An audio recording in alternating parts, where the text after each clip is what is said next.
तो आ जाते हैं अपने फिर से एग्जाम ओरिएंटेड क्लास में। तो दोस्तों खूब मजे किए ना, एकदम छठ पूजा सबकी अच्छे से मनी। अब थोड़ा बहुत पढ़ लेते हैं। पिछले वीडियो में हमने क्या पढ़ा था? Receipt and payment. अब हमारी बारी है एक्सपेंडिचर एंड इनकम अकाउंट पढ़ने का। इसको बोला जाता है इनकम एंड एक्सपेंडिचर अकाउंट। तो जाहिर सी बात है, इनकम एंड एक्सपेंडिचर अकाउंट है क्या, पहले हमें ये जानना है।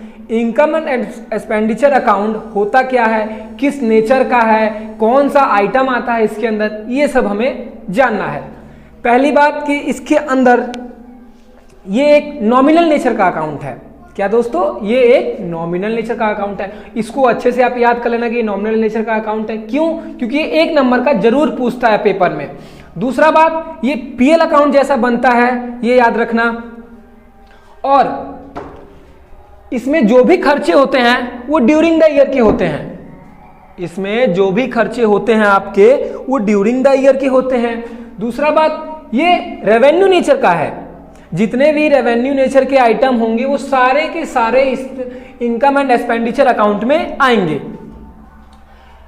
ये हम किसी एक एनजीओ का आप नाम ले लेते हैं, income and expenditure account of जो भी आपका एनजीओ होगा या स्कूल होगा, कॉलेज होगा, उसका आप यहाँ पे नाम लिख देंगे फॉर द ईयर एंडिंग। जो भी डेट होगा, जो भी साल होगा, 2020 से 21, 21 से 22, जो भी होगा, कैलेंडर ईयर होगा या कुछ भी होगा, वो यहाँ लिख देंगे। इसका एक्सपेंडिचर होता है, अकाउंट होता है, इनकम होता है और अमाउंट होता है। तो अब देखते हैं इसमें कौन कौन सा आइटम आता है। किसी भी मैंने क्लब का लेके बनाया है, तो क्लब का खर्चा क्या क्या हो सकता है, क्या क्या इनकम हो सकता है, वो देखते हैं। 2 बाय लिख देंगे। सैलरी हो गया, सैलरी जो भी वर्कर्स होंगे उन सबको दिया जाएगा ना, तो सैलरी हो गया। रेंट हो गया, अगर एनजीओ हमने रेंट पे लेके रख रखा है, बिल्डिंग हमारा रेंट पे, तो रेंट देंगे। टेलीफोन बिल हो गया, पोस्टेज का हो गया, प्रिंटिंग का हो गया, न्यूज़पेपर ले रहे हैं तो न्यूज़पेपर का, लाइटिंग का, बैंक चार्जेस हो गया, ट्रैवलिंग हो गया। अब आते हैं मेन समझने वाला बात आपको दोस्तों यही है कि सब्सक्रिप्शन क्या होता है। सबसे बड़ी बात आती है इसमें, सब्सक्रिप्शन क्या होता है। बहुत ही आसान शब्द में आपको बोला हूं, सब्सक्रिप्शन ऐसा एक चीज होता है जो भी आपका एनजीओ है। अब वो एनजीओ तो ऐसे चलेगा नहीं, कोई होता है ना कि जो उसको भाई हमेशा डोनेशन दे, तो वही सब्सक्रिप्शन होता है जो हर पर मंथ वहां डोनेशन दे। तो वो लोग मान के चलते हैं कि हमारा सब्सक्रिप्शन इतना आएगा, 100 बंदे हैं तो 100 रुपए आएगा। एक बंदा अगर 1 रुपये दे रहा है तो 100 रुपये हर महीने उनको मिलना है, तभी वो उसी हिसाब से फिर खर्चा करते हैं। तो जो भी हमारा सब्सक्रिप्शन ड्यूरिंग द ईयर का होगा वो हम यहाँ लिख देंगे पूरा फुल अमाउंट। सब्सक्रिप्शन समझ गए थे आप? वही होता है सब्सक्रिप्शन। जो भी रिसिप्ट एंड पेमेंट अकाउंट से आया होगा वो यहाँ पे दिखा देंगे पूरा का पूरा। अब इसमें हमारा 2 चीज होता है, कौन सा ऐड करेंगे और क्या लेस करेंगे। एक होता है, यहां लिख के दिखाता हूं आपको, एक होता है आउटस्टैंडिंग और एक होता है एडवांस। ये आपको सारे आइटम में ये करना पड़ेगा, आउटस्टैंडिंग और एडवांस, 2 चीज। अब कौन सा आउटस्टैंडिंग प्लस करना है और कौन सा आउटस्टैंडिंग माइनस करना है, देखो ध्यान से सुनना। जो भी क्लोजिंग आउटस्टैंडिंग होगा, क्लोजिंग आउटस्टैंडिंग मतलब क्या? बकाया।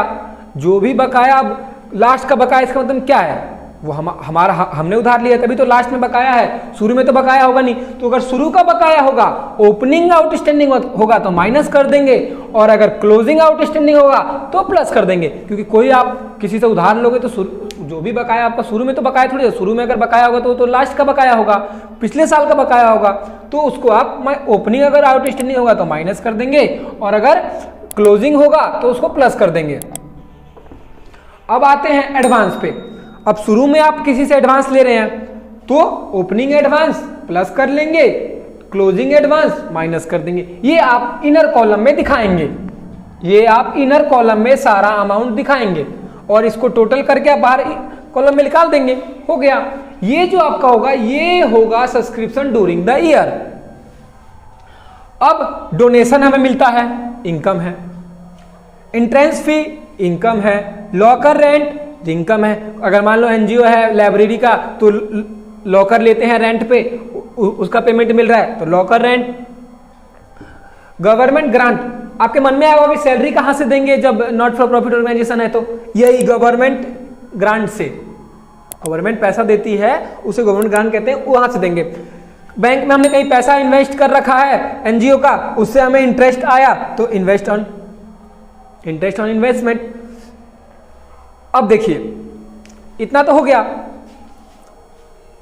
अगर अब फिर बैलेंस करेंगे, बैलेंस जब करेंगे अगर इनकम साइड ज्यादा हो गया, इनकम साइड का अमाउंट ज्यादा हो गया और एक्सपेंडिचर अकाउंट का कम हो गया, मान लीजिए ये 500 दिखा रहा है और यहां पे 400 आ रहा है, तो आपका 100 रुपए सरप्लस हो जाएगा, 100 रुपए सरप्लस हो जाएगा। और अगर ये 500 दिखा रहा है और यहां पे 400 है तो आपका यहां पे 100 रुपए डिफिशेंस हो जाएगा। बस इतना ही है। उसके बाद से फिर इसमें से बैलेंस शीट में जाएगा। अब आपको हम कुछ अलग अलग फंड का समझाएंगे जिसमें ये सिर्फ ये चीजें होंगी, ये चीजें होंगी, वो आपको हम अलग अलग सिखाएंगे। जैसे जो भी फंड का होगा, मैच फंड, स्कूल फंड, कोई सा भी फंड, उसका हम आपको अलग अलग बना के दिखाएंगे वीडियोस में, ठीक है। और किसी को कोई डाउट हो तो जरूर पूछना। चलते हैं, अगली वीडियो मिलते हैं। धन्यवाद, जय हिंद।